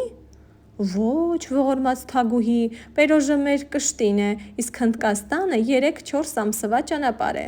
Բայց գիտես, եթե ուզենամ, կարող եմ քո Հնդկաստանը մինչև Պերոժ մոտեցնել: Կարո՞ղ ես ասել ինձ, թե դու ով ես, ինչ տեղացի ես, ինչ ազգից ես, ինչ կրոնի ես, որտեղ ես ծնվել, որտեղ ես կենում, այժմ ինչ գործի ես ծառայում: Ողորմած թագուհի… Լռիր, ես քեզ ողորմելու չեմ: Քո բերած թալիսմաններդ ինձ հայտնեցին քո ով լինելդ: Ծառաներ, բռնեցեք այս մարդուն և ձգեցեք մթին բանտի մեջ։ Վաչագանն իր ազատվելու մասին էլ ոչ մի կասկած չուներ։ Կամենալով ընկերների մեջն էլ ազատության հույսը սաստկացնել, դարձավ դեպի Վաղինակը և ասաց. «Եղբայր Վաղինակ, մի երազ էլ ես տեսա, բոլորովին քո տեսածի նման։ Ես այնպես եմ կարծում, թե մենք հենց այսօր, թե այս գիշեր պիտի ազատվենք։ Բայց գիտես ինչ կա, Վաղինակ, եթե այս խավարից հանկարծ լույս աշխարհ դուրս գանք, դրսի լույսը մեզ համար այնքան սաստիկ կլինի, որ մենք ոչինչ չենք տեսնիլ, և կարելի է թե մեր աչքերը վնասվին էլ։ Այս բանը ես նրա համար եմ ասում, որ երբ դուրս գալու կլինենք և կտեսնենք, որ լույսը ծածկում է կամ ոչինչ չենք տեսնում, փակեցեք աչքներդ, մինչև քիչ-քիչ կսովորեք։ Ես շատ եմ տեսել մթին բանտից դուրս եկած մարդիկ, նրանցից եմ իմանում։ Երանի թե դուրս գանք միայն այս սպանդանոցից, թեկուզ աչքներս կուրանա, վնաս չունի, բայց վարպետ եղբայր, քո այդ ասածդ մի բան ձգեց միտս, որ չեմ կարող չասել։ Մի անգամ ես ու թագավորի որդին որսորդություն անելիս իջանք մի աղբյուրի մոտ, շատ դադրած ու քրտնած, մոտակա գյուղի աղջիկերքը շրջապատել էին աղբյուրը և հերթով լցնում էին իրենց ամանները։ Իշխանս ջուր ուզեց, աղջիկներից մինը լցրեց փարչը, որ բերի տա իրան, մի ուրիշ աղջիկ առավ նրա ձեռից փարչը և դար ጥቀեց։ Հետո ինքն էլ նորից սկսեց լցնել, բայց էլի դար ጥቀեց։ Եվ այսպես կրկնեց նա 20 թե 30 անգամ, սուտ չեմ կարող ասել, լավ միտս չէ։ Իմ բարկությունս սաստիկ եկավ, բայց իշխանիս շատ հաճելի թվաց աղջկա վարմունքը, մանավանդ, երբ նա ջուր բերելուց հետո հայտնեց, թե իր միտքը չար չէր, այլ տեսնելով, որ հոգնած ու քրտնած ենք, հարկավոր համարեց ուշ հասցնել սառը ջուրը, մինչև մենք փոքր-ինչ շունչ առնենք և հովանանք։ Հիմա քո ասածն էլ նրա ասածի նման է, գիտեք արդյոք, գուցե հենց այն ջուր տվող աղջիկն է այժմ մեր թագուհին։ Վաչագանը նրան տեսնելուց հետո էլ ուրիշ աղջիկ չուզեց, վճռաբար ասաց. «Կուզեք նա է, չեք ուզիլ նա է»։ Թագավորը ճարահատած ինձ ուղարկեց նրա հոր մոտ հարցնախոսության, բայց աղջիկը չհոժարեց, թե ես արհեստ չգիտցողին չեմ ուզիլ։ Ես այն ժամանակ մտքումս ծիծաղեցի, բայց էլի իշխանս իմացավ նրա խելացի միտքը և մի տարումը սովորեց շատ գեղեցիկ դիպակ գործել, բոլորովին քո գործածիդ պես։ Իսկ ես, երբ որ ընկա այս դժոխքի մեջ, նոր իմացա նրա խոսքի նշանակությունը։ Բայց դու ինձ ասա, եղբայր Վաղինակ, պատճառն ի՞նչ է, որ մենք թագուհուն ենք տեսնում երազներումս և ոչ թե թագավորին։ Ով գիտե այդ բանը, դու ինձնից լավ կիմանաս, ըստ որում երազի մեկնողը դու ես։ Ներիր ինձ, որ երեսիդ ասեմ, ասածիս մեջ կեղծավորություն չկա, դու իմ աչքումս շատ իմաստուն մարդ ես երևում, դու որ կարողացար դժոխքի արբանյակներից մարդու կերակուր ստանալ, դու էլի շատ բան կարող ես անել։ Եվ ես դեռ զարմանում եմ, որ մի հրաշքով հանկարծ չես չքացնում այս տարտարոսը և մեզ ամենից փրկություն տալիս։ Եթե Աստված տա, որ մենք այս դժոխքից ազատվենք, ես հավատացած եմ, որ թագավորն իսկույն կկանչե քեզ և իր ամենամոտիկ խորհրդակիցը կանե։ Եվ այդ իհարկե քո շնորհիվ կլիներ, ըստ որում թագավորին ես ծանոթ չեմ, բայց ով գիտե, թե ինքը թագավորն ինչ վիճակի մեջ է այժմ, գուցե նա էլ մի ուրիշ դժոխքի մեջ է ընկել և ինձ նման զարբաբ է գործում։ Բա էլ որ օրվա համար է ջուլհակ դառել։ Քո խոսքերդ խորհրդավոր են թվում ինձ, բայց չէ, ինչպես կարելի է, որ իմ Վաչագանին քո օրն ընկած տեսնեմ, լավ է, որ ես մեռնեմ այս րոպեիս։ Իմ խոսքերիս մեջ ոչինչ խորհրդավոր բան չկա, եղբայր Վաղինակ, ես այն եմ ասում, ինչ որ սրտինս է։ Իմ կարծիքով թագավորն էլ մեզ նման մի մահկանացու մարդ է, մեզ նման ամեն փորձությունների ենթակա, մենք հիվանդանում ենք, նա էլ է հիվանդանում, մեզ սպանում են, գերի են տանում, նրան էլ են այդպես անում, նա էլ է ջուրն ընկած ժամանակ մեզպես խեղդվում, կրակն ընկած ժամանակ մեզպես այրվում, նրա կերածն էլ է մի փոր հաց, այն էլ գուցե ավելի դառն։ Այդ ճշմարիտ ես ասում, վարպետ եղբայր, բայց իմ կարծիքով թագավորն այնքան խոհեմ պետք է լինի, որ ինձ նման լոկ հետաքրքրությունից շարժված քրմապետի հետևից չերթա և ընկնի նրա դժոխքի մեջ: Այդ մի փորձանք է, եղբայր Վաղինակ: Միթե թագավորը կարող է կարծել, որ սուրբ քրմապետը մի զարհուրելի դև է: Միթե նա կարող է կարծել, թե կան այնպիսի մարդիկ, որոնք քստմնելի եղեռնագործությունը իրենց համար զվարճություն են համարում: Չէ, Վաղինակ, աշխարհիս երեսին ոչ մի մահկանացու ազատ չէ փորձանքից: Այսօրվան բախտավորը կարող չէ իմանալ, թե վաղն ինչ անբախտության մեջ պիտի ընկնի: Բայց ուրիշ բան է, եթե վերահաս վտանգը առջևդ կանգնած երևում է իր իսկական կերպարանքով: Խելքը գլխին մարդը երբ որ պատահում է մի վարար գետի, գլխապատառ ներս չի ընկնում, այլ փնտրում է նրա ծանծաղուտը: Դու ինչ կուզես ասա, բայց մեր տեսած երազը ցույց է տալիս, որ թագավորը նմանապես ընկած է մի փորձանքի մեջ և իմ սիրտն ասում է, որ նա կազատվի միայն այն ժամանակ, երբ որ կազատվենք մենք ինքներս: Եվ իհարկե նա ինքը կլինի ազատած մեզ իր դիպակագործության շնորհիվ: Իմ սիրտն էլ ասում է, որ այս րոպեիս ես լսում եմ իմ թագավորի ձայնը: Այդ ձայնը հենց առաջին անգամ լսելիս թափանցել է սրտիս մեջ: Բայց արդյոք հավատա՞մ իմ ականջին: Ինչ կասես, ասա ինձ կտրական: Ոչ, մի հավատար, բայց հավատա այն ձայնին, որ դրսից կլսես: Ականջ դրեք, ահա ձայներ են լսվում, կարծես դժոխքի դուռն է դղրդում: Երևի փրկիչն արդեն մոտեցել է: Իմաց տվեք ամենքին, որ գան այստեղ, պատրաստ կենան: Անահիտը երբ որ բանտարկեց ծպտած քուրմին, իսկույն փչել տվավ պատերազմական փողերը: Ահագին փողերի այդ հանկարծական որոտալը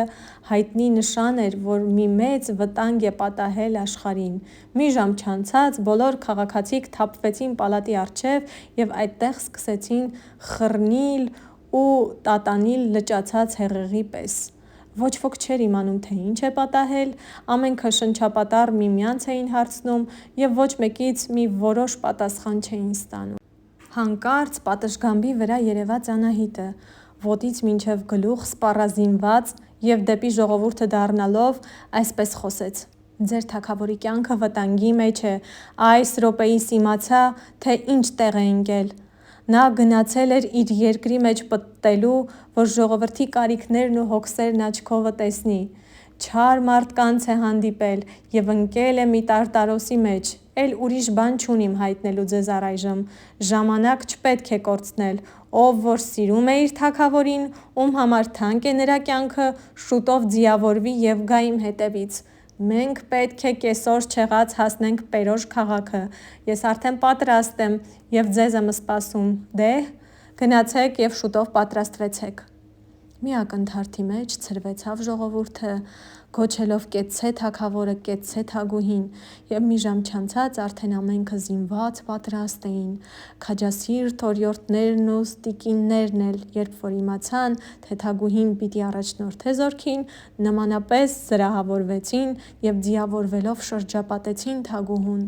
Մի կատարյալ հիացք էր Անահիտը սպարապետի զգեստի մեջ: Կրակոտ ձիու վրա նստած, ոսկեզօծ զրահով պատած, մազերը սաղավարտի մեջ ամփոփած, լայնաշեղբ թուրը կապած, վահանը թիկունքին կախած: Այս բոլորը նրա արեգակնատիպ դեմքի և հրավառ աչքերի հետ մի ահեղ կերպարանք էին տվել նրան: Երբ քաղաքից դուրս եկան տափարակ դաշտը, Անահիտը դարձրեց ձիու գլուխը և այս ու այն կողմ քշելով հրամաններ արձակեց: Եվ մի քանի րոպեի մեջ կարգավորելով ամբողջ այրուձին, գոչեց բարձրաձայն. «Հառաչ»: Եվ ինքն առաջ անցնելով ասպանդակեց ձին և մի վայրկյանի մեջ աներևութացավ: Հեռվից երևում էր միայն ձիու բարակացած թանձր փոշին, որ ամպի պես մինչև երկինք էր հասնում: 2 ժամից հետո նա իր հրեղեն ձիով կանգնած էր Պերոշ քաղաքի հրապարակի մեջ: Մեն-մենակ: Կռապաշտ քաղաքացիք նրան երկնքից իջած մի նոր աստված համարելով, խուռն բազմությունով չոքեցին նրա առաջ և գլուխները մինչև գետին կորացրին: Ո՞ւր է ձեր քաղաքապետը: Գոչեց Անահիտը սպառնալից ձայնով: Ծունկ չոքածներից մինը վեր կացավ և դողդողալով ասաց. «Ծառատ եմ, այստեղի քաղաքապետը»: Դու ես ուրեմն, որ այնքան անհոգ ես, որ չգիտես, թե ինչ է գործվում քո աստվածների բնակարանում։ Ծառատ եմ, ես ոչինչ չգիտեմ։ Դու կարելի է թե չգիտես էլ, թե որտեղ է գտնվում ձեր տաճարը։ Ինչպես չգիտեմ, ծառատ եմ, շատ լավ գիտեմ։ Առաջ անցիր ուրեմն։ Կես ժամ չանցած ամբողջ քաղաքը գջլված գնում էր Անահիտի հետևից։ Երբ որ մոտեցավ Մեհյանի պարիսպներին, քուրմերը կարծեցին, թե ուխտավորների մեծ բազմություն է եկողը, շտապով բաց արին դուռը։ Բայց երբ ներս խռնվեց ժողովուրդը, երբ տեսան զրահավորված հրաշագեղ ասպետի սպառնալից դեմքը և իրանց ուշ չդարձնելը, մի անսովոր սարսափի մեջ ընկան։ Անահիտը մի րոպեի մեջ գտավ Տարտարոսի դուռը և դառնալով քաղաքապետին հրամայեց. «Բաց արեք ահա այս դուռը»։ Մինչև քաղաքապետի հրամանով մի քանի անձինք պատրաստվում էին կոտրատել դուռը, ծերունի քրմապետը վերահաս վտանգը տեսնելով դուրս եկավ իր մեհենական զգեստով, որ ժողովրդի վրա սարսափ ձգե և ետ մղե։ Երբ որ իր սպիտակ շուրջառը ձգած, քրմապետական երկյուղ ու երկայն թագը գլխին դրած և գավազանը ձեռին դուրս եկավ ուռած ու փքված, ժողովուրդը ճանապարհ բաց արավ և ետ քաշվեց ահ ու դողով։ Նա մոտեցավ Անահիտին և պատգամախոսի ձայնով աղաղակեց. «Ինչ ես ուզում, ինչ ես անում, ետ քաշվիր այդտեղից»։ Անահիտը բարկությունը հազիվ զսպելով ասաց. «Ես հրամայում եմ, որ այս դուռը բացվի»։ Ո՞վ կարող է հրամայել այստեղ, բացի ինձանից, այս դուռը մեր սրբարանի դուռն է, այստեղ է գտնվում մեր նախնյաց փոշին, այստեղ է մեր անշեջ կրակարանը, տեսեք ահա այն ծուխը, որ մինչև երկինք է բարձրանում, աստվածների բարկությունը մի շարժեք, ցրվեցեք, հեռացեք, կորեք, ինչպե՞ս եք համարձակվում ձեր պիղծ ոտներով կոխոտել այս սուրբ վայրը։ Քրմապետի ահեղագոչ սպառնալիքը սնապաշտ ժողովրդի վրա սարսափ բերավ։ Ամենքը կորագլուխ ետ քաշվեցին, բայց նրանց մեջ կային և քրիստոնյաներ, որոնք պինդ կանգնեցին իրանց տեղերը, կասկածելով, որ այդ ծածկարանումը մի սարսափելի գաղտնիք պիտի լինի թաքնված։ Նրանք միաբերան գոչեցին. «Բացվի, բացվի այդ Տարտարոսի դուռը»։ Քրմապետը տեսավ, որ իր հրամանին ընդդիմացողներ կան, երեսը դարձրեց դեպի Մեհյանը և ձեռքերը մեկնելով աղաղակեց. «Ով հզոր աստվածներ, ձեր սուրբ տաճարը պղծվում է, օգնություն հասցրեք»։ Այս ձայնի վրա Մեհյանի դուռը բացվեց և նրա միջից դուրս թափվեցին մի խումբ սպառազինված դաժանատեսիլ մարդիկ։ Սրանք քուրմերն էին, որոնք վերահաս վտանգը տեսնելով, անձնապաշտության էին պատրաստվել։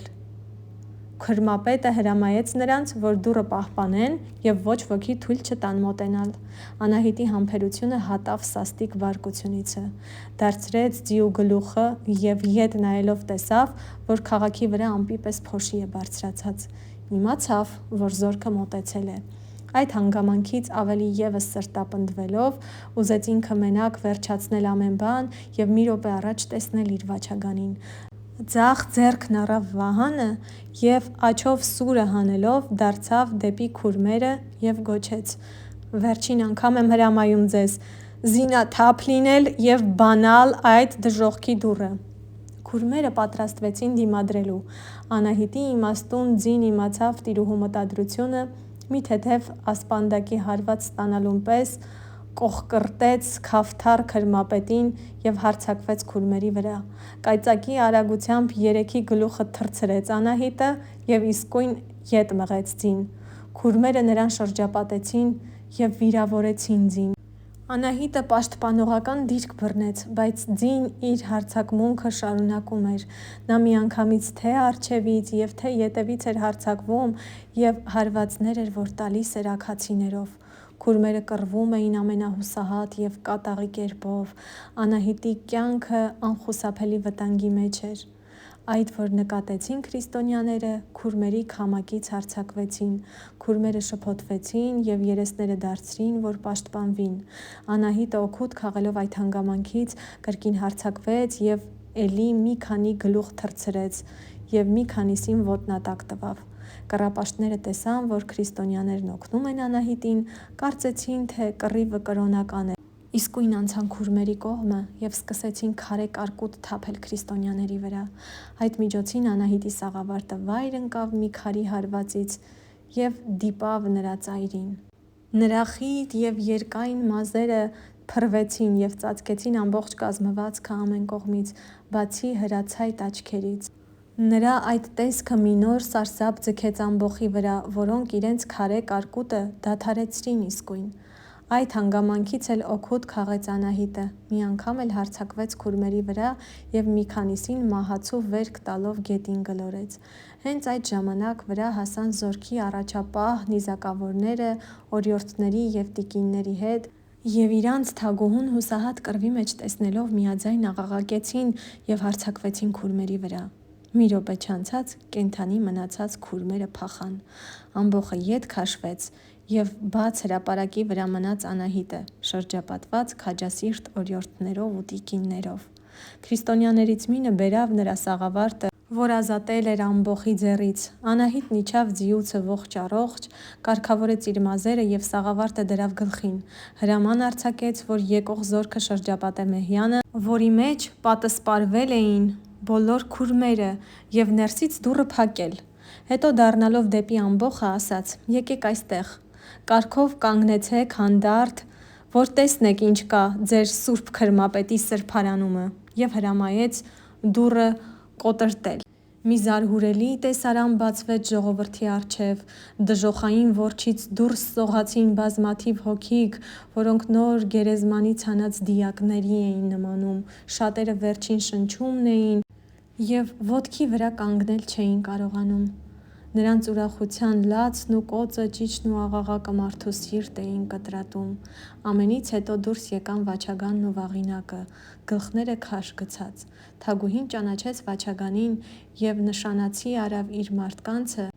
որ նրան տանեն իր պատրաստելի վրանը։ Վաչագանը գնաց Վաղինակի ձեռքից բռնած, որ աչքերը խփած կույր աղքատի պես հետևեց նրան։ Մյուս բոլոր դուրս եկողներին հրապարակի վրա նստեցնելուց հետո Անահիտը հրամայեց զինվորներին, որ ներս գնան և ամեն բան, ինչ կա չկա, դուրս տան։ Զինվորները մտան դժոխքի մեջ և այնտեղից դուրս բերին նոր մեռած մարդկանց դիակներ, նոր կտրած գլուխներ, կթոցներով լիքը մարդկային լեշեր, մարդամսով լիքը կաթսաներ, զանազան արհեստի գործիքներ և պարագաներ։ Կռապաշտները, որ արդեն ամոթահարված և քստմնած էին, այդ ծայրահեղ եղեռնագործությունը տեսնելով էլ չհամբերեցին և բարձրաձայն աղաղակեցին. «Մեծ է Քրիստոնեից Աստվածը, դժոխք է մեհյանը, դևեր են կուռքերը, սատանայք են քուրմերը, կոտրենք, ջնջենք, սատկացնենք նրանց»։ «Ոչ, ոչ», գոչեց թագուհին, «սպասեցեք, չմոտենաք տաճարին, ձեռք չտաք քուրմերին, նրանց պատժելու իրավունքն իմն է։ Մեզ հարկավոր է նախ և առաջ այս թշվառների հոգսը քաշել»։ Եվ սկսեց հարցնել ամեն մեկին առանձին, թե նա ով է, ինչ տեղիցն է։ Մեկն ասում էր. «Իմ անունս Առնակ է, ես Բաբիկի որդին եմ»։ Այդ անունը բարձր ձայնով կրկնում էր քաղաքապետը։ Եվ ահա մի ծերունի մարդ դողդողալով մոտենում էր և հեկեկալով ասում. «Ո՞ւր է իմ որդին»։ Երկրորդի մայրն էր լույս ընկնում և ուշաթափ ընկնում իր մինուճար որդու վրա։ Երրորդի քույրը, չորրորդի եղբայրը, շատ քչերը մնացին անտիրական։ Այդպիսիներին էլ թագուհին առավ իր խնամակալության տակ, դրանց թվում էին նաև Վաչագանի արհեստակիցները։ Այդ թշվառներին տերվետեր անելուց հետո թագուհին կամեցավ անձամբ զննել քուրմերի սպանդարանը։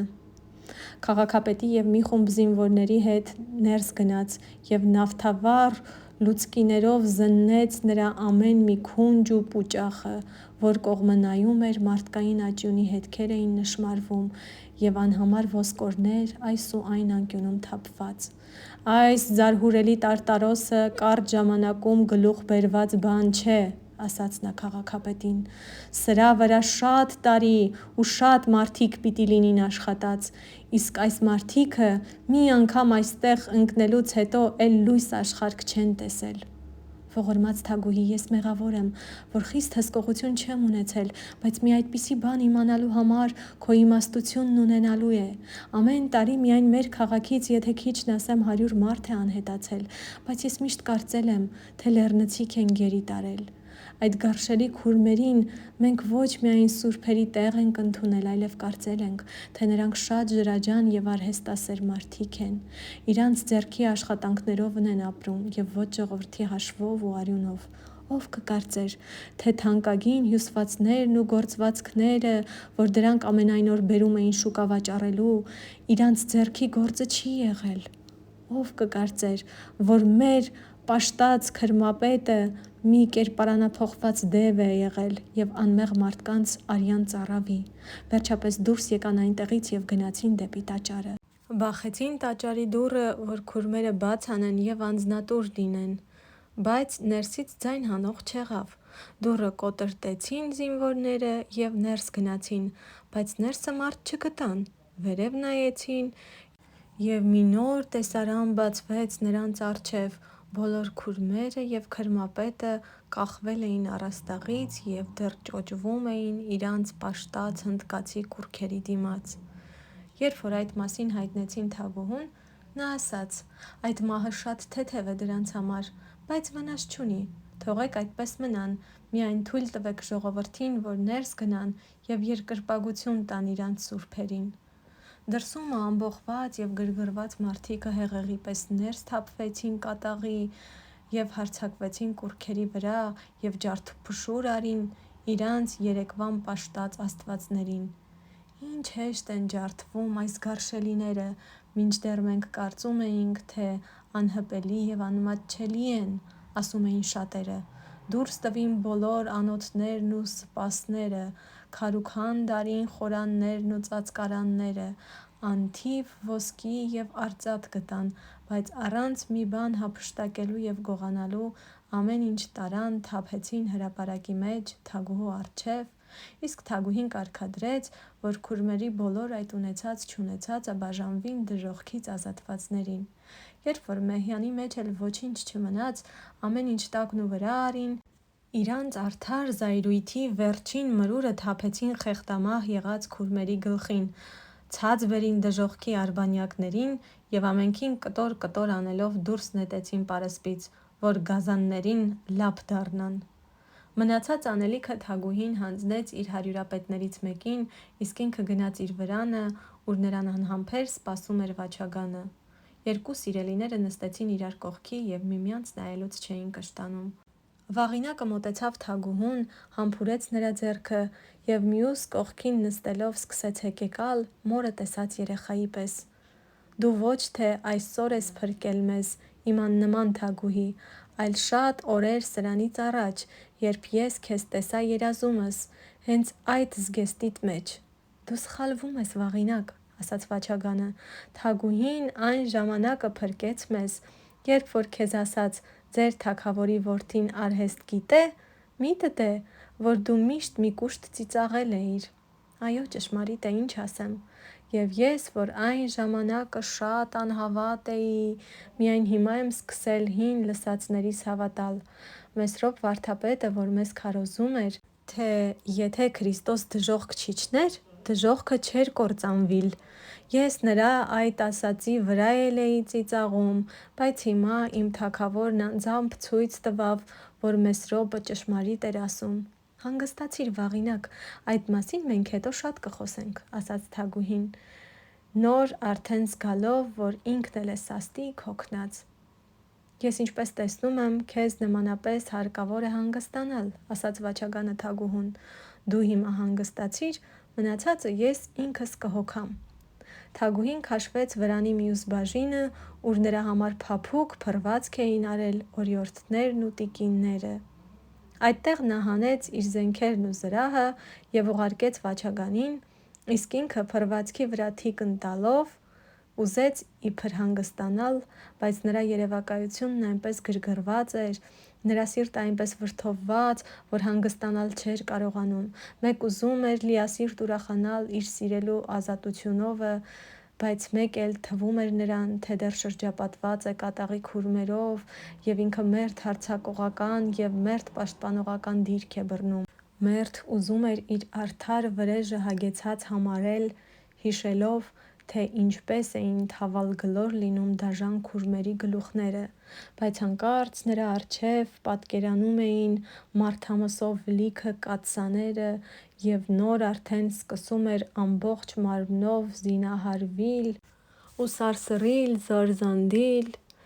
Ահի այս խառնիխուռն տպավորությունները նրանից շուտ չհեռացան, իսկ այժմ ավելի չարչարում, քան թե հանգստություն էին տալիս։ Վաչականը շատ լավ գիտեր, որ Անահիտը ինչքան որ քաջ էր, նույնքան և փափկասիրտ էր։ Գիտեր, որ նա կարող էր վրեժխնդրության հոգով վառված անխնա կոտորել իր թշնամիներին, բայց նրա քնքուշ սիրտը կարող չէր հեշտությամբ մարսել մի այդպիսի կոշտ գործողություն։ Այս պատճառով շտապեց Անահիտից առնել իր զենքն ու զրահը։ Նա լվացվեց, մաքրվեց, փոխեց իր հագուստը, հագավ զրահը, կապեց արքայական թուրը և դուրս գալով վրանից երևաց զորքին, որ նրա տեսությանն էր սպասում անհամբեր։ Հենց որ երևաց Վաչագանը և ողջույն տվավ, զորքն ուրախության աղաղակ բարձրացրեց։ Թագավորը հայտնեց նրանց իր շնորհակալությունը։ Այդ միջոցին քաղաքապետը եկավ թագավորի ոտներն ընկավ, շնորհավորեց նրա ազատությունը և հայտնեց, որ ճաշ է պատրաստել կանաչ դաշտումը զորքի համար։ Թագավորը հրաման տվավ զորականներին, որ երթան ճաշեն և ուրախություն անեն, իսկ ինքը գնաց Անահիտի մոտ, ուր արդեն օրիորդներն ու տիկինները ճոխ սեղան էին սարքել և թագավորի գալուն էին սպասում, որ հացի նստեն։ Այստեղ էր և Վաղինակը, փոխած իր հնոտիքը և գեղեցիկ հագուստով զուգված։ Այդպես գեղեցիկ և ուրախ ճաշ չէր արած Վաչագանը իր բոլոր կյանքումը։ Այն ուրախությունն ու զվարճությունը, որ անում էին օրիորդները, Վաղինակին էլ մի այնպիսի հոգեկան զմայլանքի մեջ էին ձգել, որ նա կարծում էր, թե երանելյաց աշխարհքի մեջ է և հրեշտակների հետ է խնդում, ուրախանում։ Անահիտն էլ ազատվեց հոգեմաշ ցնորքներից և մի բաժակ գինուց հետո ինքն էր առաջնորդում օրիորդներին ու տիկիններին սրախոսություն անելիս։ Այսպես ուրախ ճաշելուց հետո փողերը նշան տվին, որ ժամանակ է ճանապարհ ընկնելու դեպի տուն։ Առաջ ընկան թագավորն ու թագուհին, նրանց կողքին օրիորդներն ու տիկինները, իսկ հետևից բոլոր զինվորները, որոնք միաձայն երգում էին մի ազգային հաղթական երգ։ Երբ որ հասան Պերոշ քաղաքի հրապարակը, բոլոր քաղաքացիք մեծ ու փոքր, այր ու կին միաբերան աղաղակեցին. «Կեցցե թագավորը, կեցցե թագուհին, կորչին քուրմերը, կործանվին կռատունները, քրիստոնյա, քրիստոնյա կուզենք լինել»։ Թագավորը նրանց պատասխանեց, որ շուտով կգա հայրապետը և նրանց կմկրտե։ Եվ հիրավի 2 օրից եկավ Աղվանից Շուբհաղիշե կաթողիկոսը շատ քահանաներով և եպիսկոպոսներով և բոլոր Պերոշցոց տվավ կուրի եզրը, ուր մերկացան ամենքը և սպիտակ սավանով սփացված մտան գետը, փոքր մանուկներին գրկերն առած։ Կաթողիկոսը մկրտության համառոտ կարգը կատարեց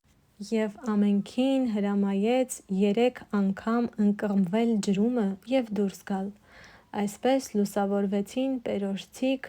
քրիստոնեական լույսով։ Բայց մենք դառնանք մեր պատմությանը։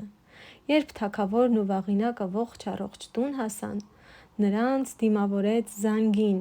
և մերթ մեկի, մերթ մյուսի ոտներին փաթաթվելով այնպես էր վնգստում, որ կարծես ամեն բան գիտեր, ամեն բան լսել էր։ Մյուս օրը բանտից հանեցին դիպակավաճառ քուրմին, որ դատեն հրապարակավ և դատապարտեն։ Երբ որ դատավորները ժողովվեցին և ուզում էին դատել նրան թագավորի ներկայությանը,